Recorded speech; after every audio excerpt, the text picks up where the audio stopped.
Fala galera, tudo beleza? Meu nome é André, eu sou fã de luta livre há mais de 30 anos. E no vídeo de hoje vocês verão um resumo do Monday Night Raw de ontem, do dia 29 de setembro de 2025. Nós tivemos retornos, nós tivemos dois americanos lutando, nós tivemos Absolute Dorama.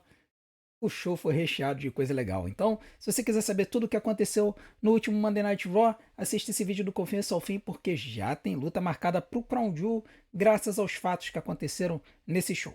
Mas antes, não deixe de fazer tudo aquilo que a gente pede para ajudar o nosso canal. Deixe seu like, se inscreva no canal, ative o sininho para receber as notificações dos nossos próximos vídeos. Deixe seu hype e, acima de tudo, não deixe de assistir e maratonar os nossos conteúdos, porque é isso que faz com que o YouTube nos divulgue. Beleza?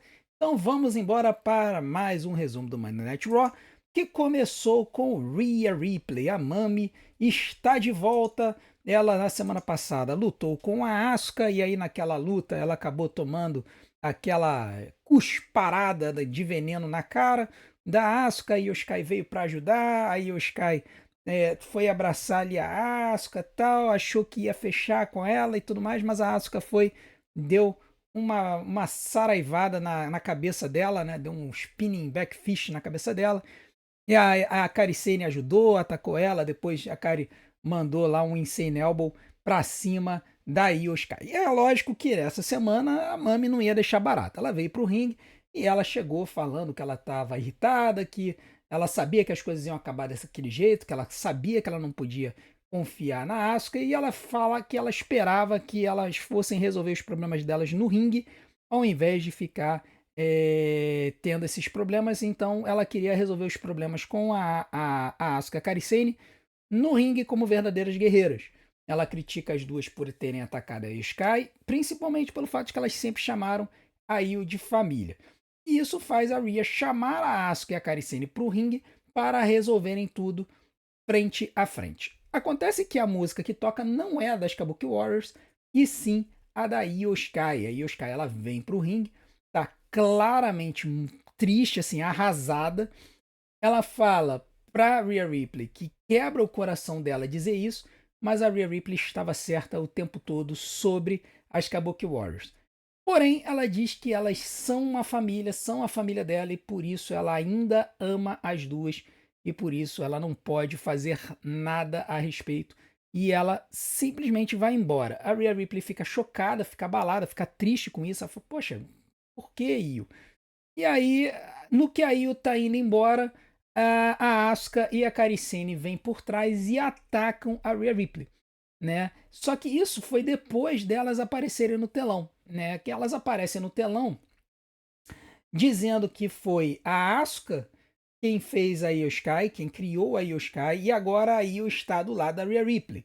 Ela diz que se a Io Sky se desculpar com ela seria perdoada, e que ela deveria fazer com a Io deveria fazer como a Kairi Sane tem feito e se tornar a sua aluna. Né? A Kairi Sane também pede para a Io Sky para voltar para a família. A Asuka acrescenta que aceitaria a Io Sky de volta, mas para a Rhea Ripley já era tarde. E aí a Rhea ela vai, manda a Asuka ir para o inferno, diz que a Io, disse a Io que entendia, mas que ela não deveria voltar para Asuka e para Kairi Sane. E aí é nesse momento que a Io ela vai embora, ela diz que estava arrependida, que precisam de um tempo, ela deixa o ringue e aí sim aparecem a Asuka e a Kairi Sane por trás atacando a Rhea Ripley.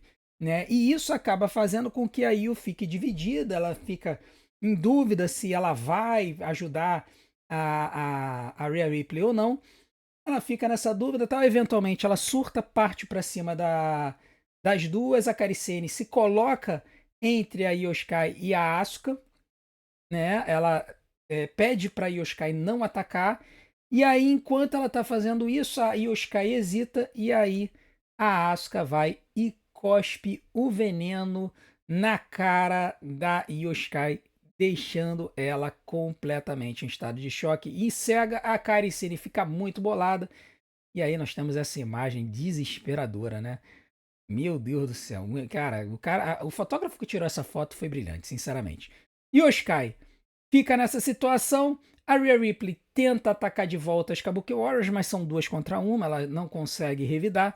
ela chega a tentar aplicar um Riptide na Kairi Sane, mas ela toma um chute nas costas da Asuka. Esse chute passou um pouquinho longe da cabeça da, da Rhea Ripley, mas enfim, a Asuka e a Kairi Sane conseguem destruir a Rhea Ripley e no final a Kairi Sane aplica um Insane Elbow pra cima da Rhea Ripley. Tá? E aí é muito interessante porque a gente estava até no debate na semana passada se a Kairi Sane era uma heel ou não. Muita gente defendendo que ela não era uma heel. Eu falei que ela era uma heel culposa, né? Porque é uma heel que não tá muito afim de ser heel, né? Mas enfim, ela ainda tá assim, meio realmente em dúvida sobre como ela tá agindo. Porém, ela fica defendendo a Asuka o tempo todo. Porque depois desse ataque, quando a Io Shirai estava nos bastidores, a Kairi Sane foi falar com ela e foi pedir para a Io Shirai voltar para a família. A Io Shirai fala que ela não vai voltar, não tem jeito. A Kairi sai chateada do local e deixa uma foto das 3 lutadoras no colo da Io Shirai. E o mais engraçado é que ela deixa a foto virada para a câmera, né? Ela não bota a foto virada para Io, para que a Io possa ver a foto assim em pé, né? Ela bota a foto invertida para que a câmera foque na foto. Foi um negócio meio engraçado. Mas enfim, a foto tinha as 3 lutadoras, né? Representando essa família que elas têm por serem lutadoras japonesas que conseguiram alcançar o estrelato no Japão e também nos Estados Unidos, né? Lembrando aqui que a Asuka é a veterana, a Kairi Sane e a Io Shirai seriam as suas lideradas, e aí no esquema estratificado no Japão, a Asuka ela deveria ser respeitada pelas duas, né? E aí daí que vem todo esse conflito na mente da Kairi Sane, no fato que ela deve muito a Asuka e ela fica na dúvida se ela realmente deve ou não obedecer tudo que a Asuka faz. Depois que aconteceu essa cena, mais pra frente no show, a Rhea Ripley encontrou a Io Shirai, perguntou como é que ela estava, e aí a Io disse que estava bem e que pediu pro Adam Pearce para elas resolverem esse assunto com as Kabuki Warriors. Então, ela pediu uma luta entre Io Shirai e Rhea Ripley versus Kabuki Warriors no Crown Jewel, e o Adam Pearce aceitou. Então, nós temos já mais uma luta para o Crown Jewel, além das 2 lutas pelo campeonato Crown Jewel e a luta do Cena com AJ Styles. Agora temos Io Shirai e Rhea Ripley contra as Kabuki Warriors. Então, já são 4 lutas. Geralmente a WWE bota 5 ou 6. Ela tem até botado mais 5 lutas do que 6 nos pay-per-views.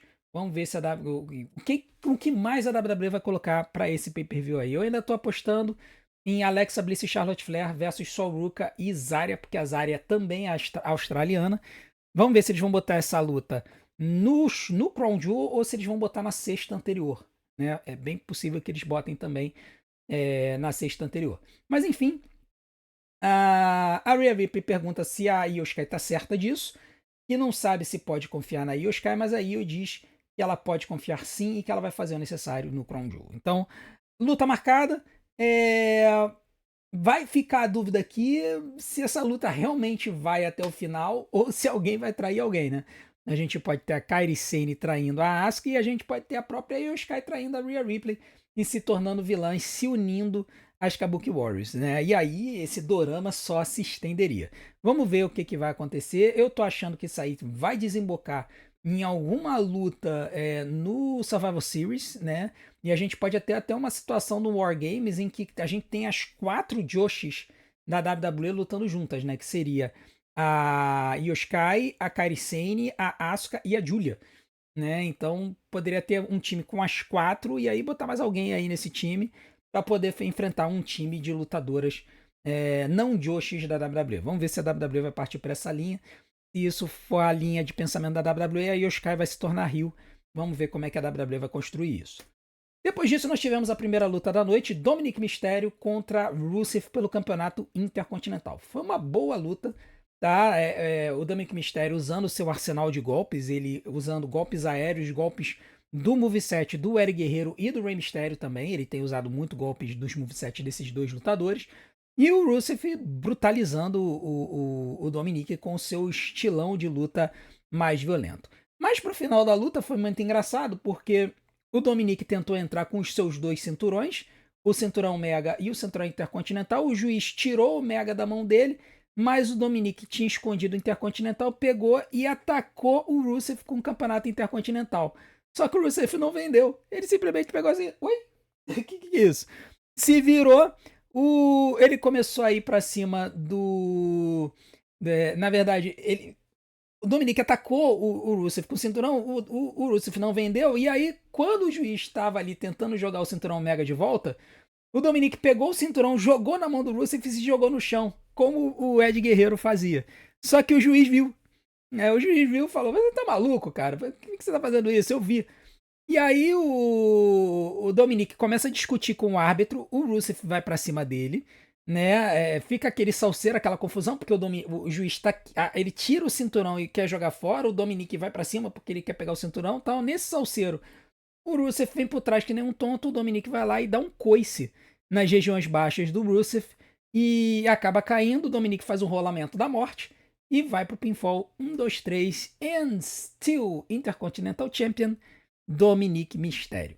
Foi uma luta bem interessante porque até durante a luta eu tava falando assim, poxa, mas o Dominic ganhou limpo. Não, ele não ganhou limpo, ele ganhou roubado, mas ele não ganhou com ajuda, isso é importante, né? O Dominic ganhou roubado como um verdadeiro vilão, né? E sendo que ele ganhou roubado ao estilo do Eric Guerreiro, que no ápice da carreira do Eric Guerreiro ele tinha exatamente esse visual, esse mullet aí que o Dominic tá usando com esse bigodão, assim. Se você olhar as imagens do Eric Guerreiro lá da década de 90 lutando na WCW, cara, o Dominic é a cara dele, né? A gente sabe que o Eric não é pai do Dominic, mas a história que fica ali por trás de que o Eric teoricamente seria o verdadeiro pai do Dominic, cara, é absurdo isso, assim. O Dominic tá a cara do Eric, né?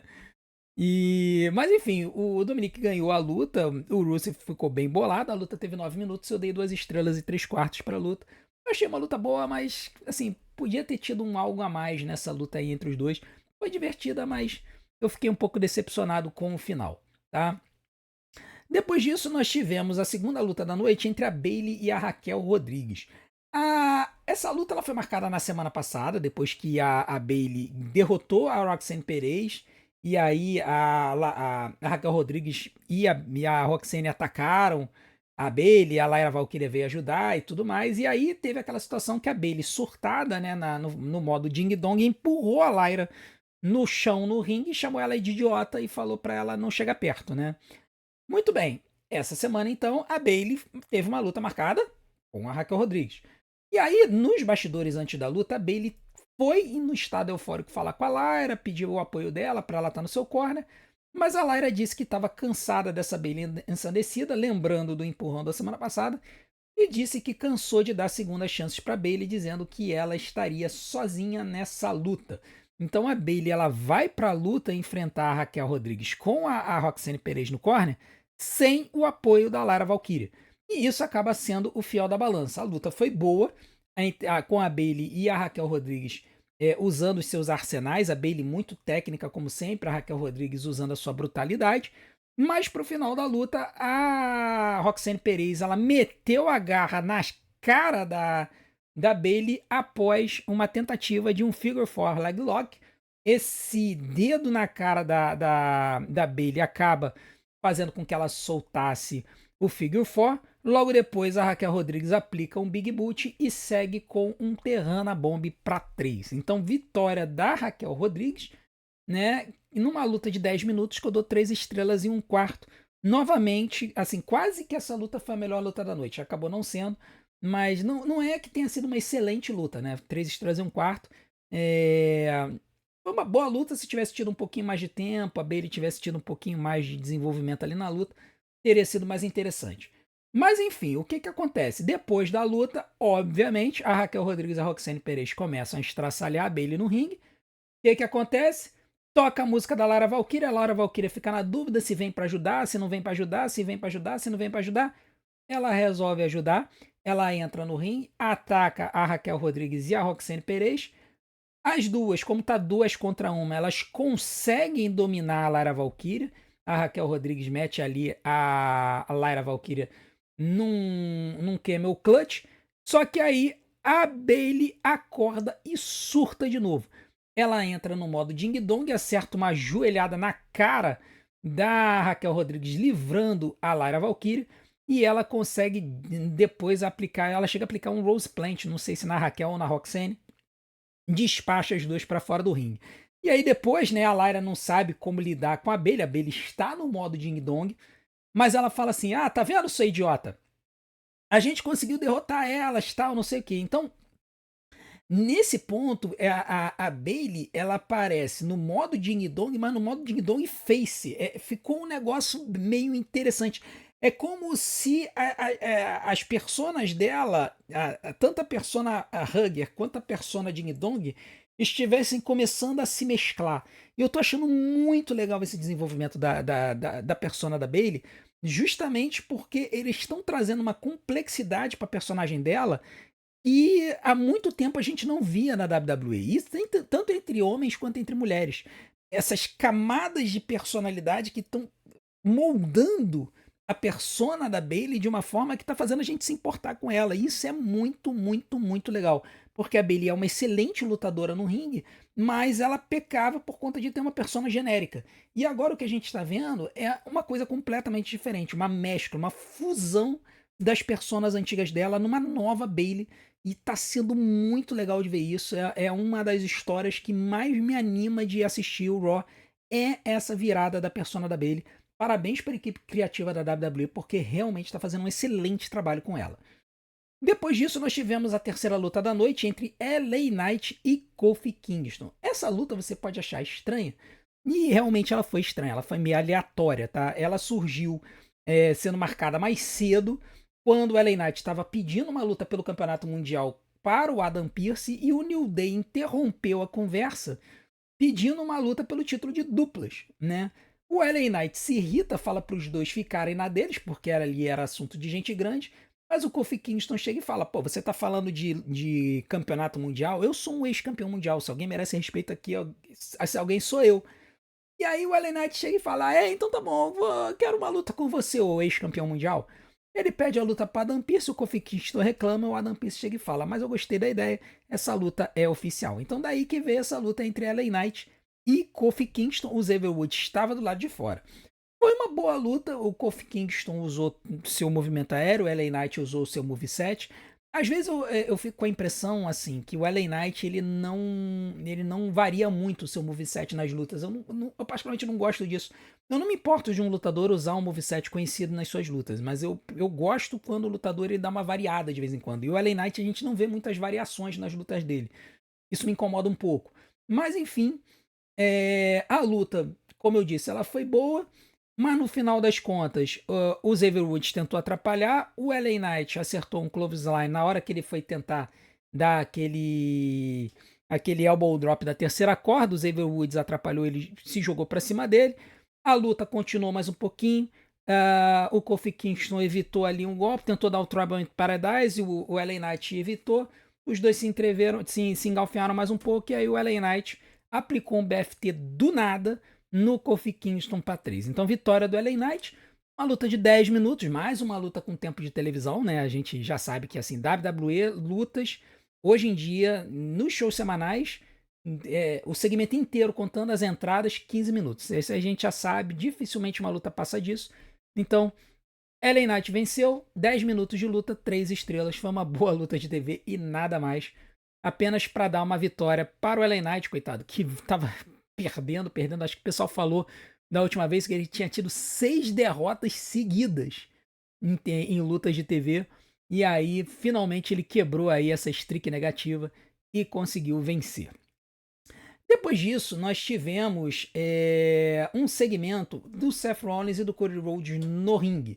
Só que esse segmento ele foi antecedido por um entreveiro da Maxine Dupri e da Becky Lynch nos bastidores. A Becky, ela estava discutindo ali com a Maxine, falando que todo mundo gosta dela, e a Maxine disse que todo mundo gosta, mas a AJ Lee não gosta.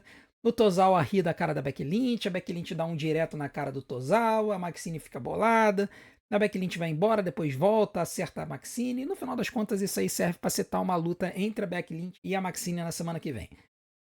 Eu não vou tecer muitos comentários, porque assim, a Maxine, pra mim, não é esse primor de lutadora. Vai ser. A Becky Lynch já enfrentou a Maxine e ganhou em 5 minutos. né? Eu acho que vai ser mais ou menos o que vai acontecer semana que vem. Mas enfim, logo depois a Becky Lynch ela sai desse entreveiro, encontra o Seth, pergunta se ele tá bem, ele diz que sim, mas ele ainda está pensativo. E aí ele vem pro ringue, né? E aí ele começa uma promo sozinho. E ele fala: olha, eu tenho três. O Cody Rhodes tem 3 vitórias contra mim, eu tenho 3 vitórias contra o 3 derrotas contra o Cody.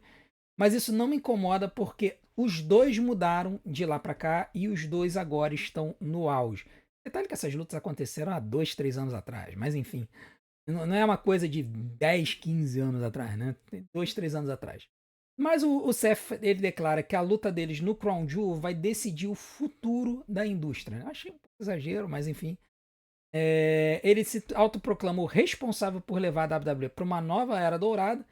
Diz que ele é o mentor do Bron Breakker e do Bronson Reed, o futuro da companhia, que ele trouxe para baixo das suas asas. E ele diz que ele foi o responsável por eliminar cânceres da WWE, como o Roman Reigns e o CM Punk. Nisso, o Cody Rhodes interrompe esse falatório, ele vem para o ringue.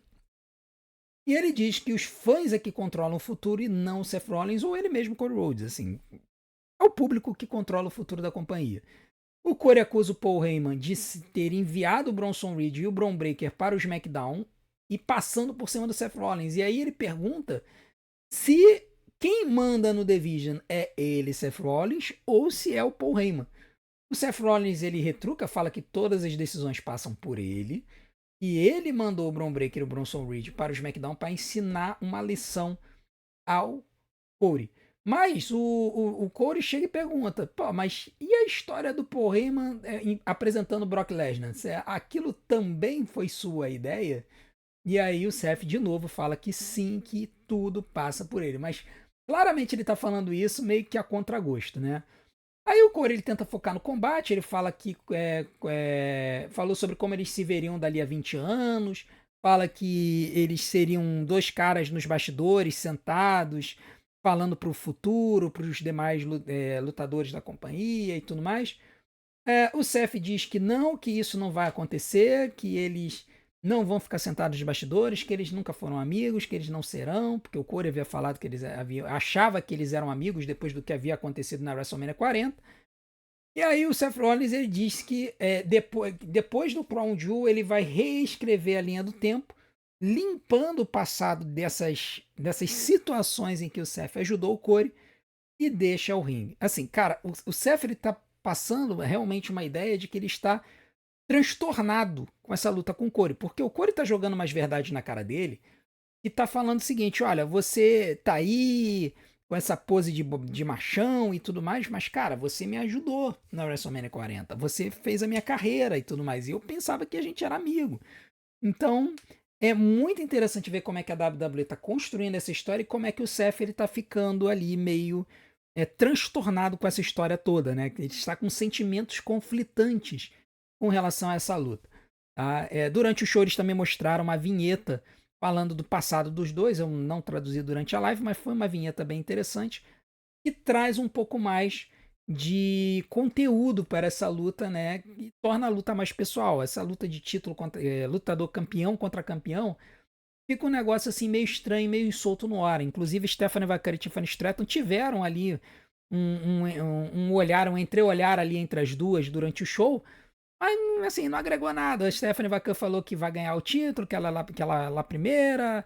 A Tiffany fala que ela vai provar que o mundo ainda gira no tempo da Tiff. E a Stephanie falou que o tempo da Tiff iria acabar. Então, assim, cara, no caso da Stephanie Vaquer e da Tiffany, essa luta tá sem build nenhuma. No caso do Corey e do Seth, não. No caso do Corey e do Seth, eles conseguiram aqui construir uma história em que o Seth está transtornado e conflitante por conta de tudo que ele fez com o Corey no passado. Então, tá bem interessante essa storyline. Vamos ver como é que eles vão terminar de construir ela até o Crown Jewel. Eles têm mais um show para poder fazer isso. Depois disso, nós tivemos mais uma luta entre o AJ Styles e o Dragon Lee contra dois americanos que resolveram dar um nome para eles, né? Bravo e Raio. Eu acho que o Bravo é o vermelho e o Raio é o azul, enfim. O que importa é que antes da luta o AJ cortou uma promo agradecendo os fãs por terem pedido a luta entre ele e o John Cena. e dizendo que ele vai apreciar chutar o traseiro do John no Crown Jewel. Aí deu uma pimentada meio rio aí pra essa luta, né? E foi bem interessante ver o AJ Styles falando duro a respeito do John Cena nessa história aí antes da luta. E a luta aqui, cara, não tem muito o que falar, tá? O Dragon Lee e o AJ Styles usaram seus movesets tradicionais. Os los-americanos, que dizem as más línguas que são Tyler Bate e o Pete Dunne, a única coisa decente que fizeram foram as poses, porque a luta deles lutando contra o AJ Styles e o Dragon Lee foi formulaica de uma luta de duplas. Eles cortaram o ringue com o Dragon Lee, depois o AJ Styles entrou. E no final das contas, o AJ Styles aplicou o Styles Clash aí no raio. Eu acho que é o raio, né? Porque faz sentido, é azul. Pra vitória. Então, vitória do AJ Styles e do Dragon Lee. O El Grande Americano não conseguiu interferir na luta dessa vez. Uma luta de 7 minutos que eu dou 2 estrelas e 75, 2 estrelas e 3 quartos. Uma luta boa pelo tempo dado.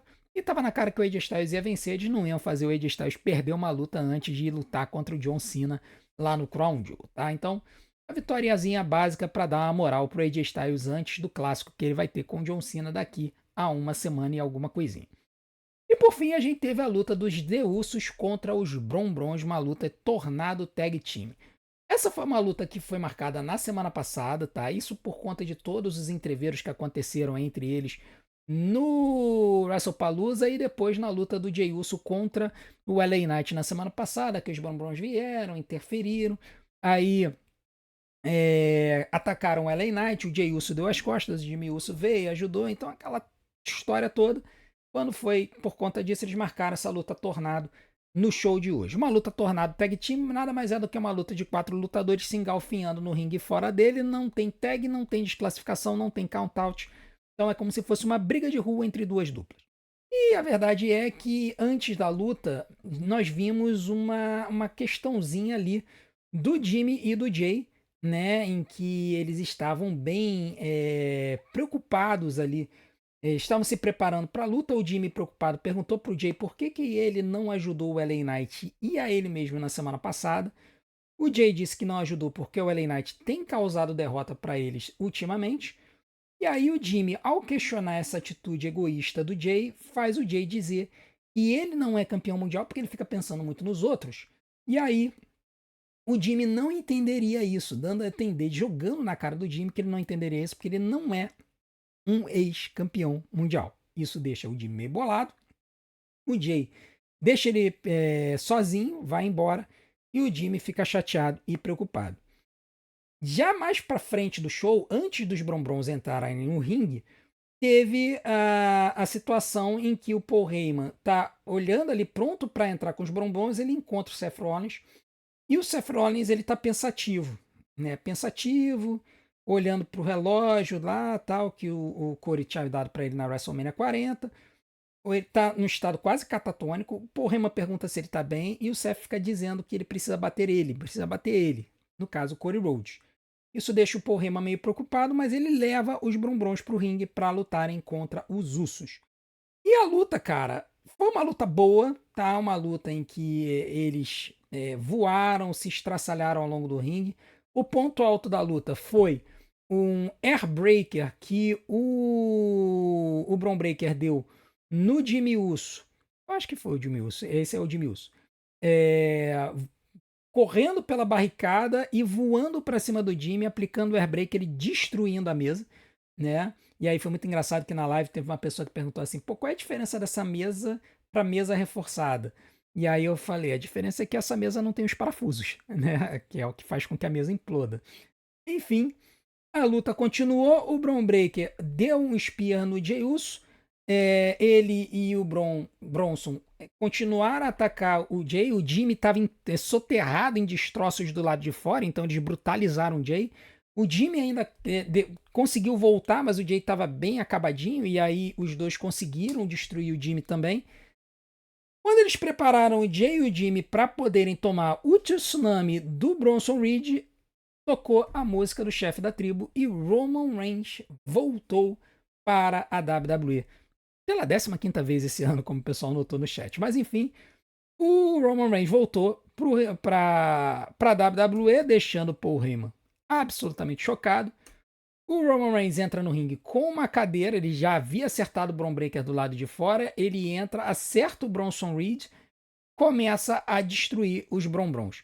O Bron Breakker tenta entrar para salvar, toma um super kick do Jimmy Uso, depois ele engole um spear do Jey Uso e eles aplicam os dois, né? Um Uso Splash depois do Roman Reigns estraçalhar o Bron Breakker com uma cadeira. Eles aplicam o duplo Uso Splash, e aí cabe notar que o Jey Uso, que havia aplicado um spear bom, ele erra esse splash, né? Ele cai meio pro lado, enquanto que a maior parte do splash quem acerta é o Jimmy Uso. No final das contas, os Usos fazem o pinfall no Bron Breakker e conseguem a vitória. Lembrando, a luta não tinha desclassificação, então tudo isso valeu. Então, vitória dos Usos numa luta de 13 minutos. Eu dou 3 estrelas e meia. A luta em si foi 3 estrelas, mas o retorno do Roman Reigns subiu a nota da luta. E aí fica aquela coisa, né? Aquela situação, o Roman Reigns olhando pro Jey e tal. O Jey aperta a mão do Roman Reigns. Os dois ficam ali comemorando tal, enquanto que o Jimmy Uso fica muito bolado olhando por trás, no fundo, preocupado com essa associação do Roman Reigns com o Jey Uso, dando a entender que ele não concorda com o fato de que o Jey Uso está assimilando um pouco da personalidade egocêntrica do Roman Reigns, que no final das contas foi o que fez com que ele tivesse todo o sucesso que ele teve. No final das contas, a nota do show, pra mim, se não tivesse o retorno do Roman Reigns, seria 6, tá? Pra mim, o show foi muito mediano. Assim, nas lutas, nas histórias, pra mim teria sido 6. A única coisa que havia me chamado a atenção no show, que eu achei muito interessante, havia sido o Absolute Dorama, que tem continuado a cativar a gente e a persona da Bayley, ou seja, a divisão feminina, né? Mas o retorno do Roman Reigns trouxe uma situação interessante para nós e esse conflito do Seth Rollins aí acabou se mostrando interessante. Então, para mim, eu subo a nota do show, em vez de 6, eu dou 7 pro show. Foi um show bom, né, por conta dessas situações, mas tiveram momentos no show que realmente deu sono. Então, infelizmente, né, nem tudo a gente pode dizer, falar assim, nossa, que maravilha. Não, não foi tudo isso. Mas foi um show que valeu a pena a gente assistir por causa de algumas situações que aconteceram. Beleza? Bom, então foi isso que aconteceu no Monday Night Raw. Eu agradeço desde já a audiência de vocês. A gente teve uma boa live ontem. Agradeço a todos que estiveram com a gente. Lembrando que hoje a gente talvez faça a live da NXT. Não dou certeza ainda. Fiquem ligados. Se a gente abrir, a gente deve abrir a live às 8h30 da noite. Beleza? E não deixem de deixar os seus comentários aqui embaixo no nosso vídeo se você quiser aparecer no Sincerão da Galera, que é aquele vídeo em que eu reajo aos comentários de vocês, nossos espectadores. Se vocês quiserem, de repente, que o seu comentário apareça no Sincerão da Galera, coloquem os comentários aqui embaixo. O Sincerão deve ir ao ar amanhã, beleza? Muito obrigado pela audiência de vocês. Vou pedir para que vocês continuem assistindo e maratonando nossos conteúdos, porque tempo de visualização é o que faz o YouTube nos divulgar. Vou deixar algumas opções aqui na tela para vocês. Conto com a audiência de vocês. E não deixe também de se tornar membro do nosso canal para acompanhar as notícias diárias da luta livre. Eu sempre faço cafezinho com o tiozão, boto o vídeo bem cedinho para você tomar café da manhã comigo. Beleza? Muito obrigado por tudo. A gente se vê do outro lado. Um grande abraço. Até a próxima.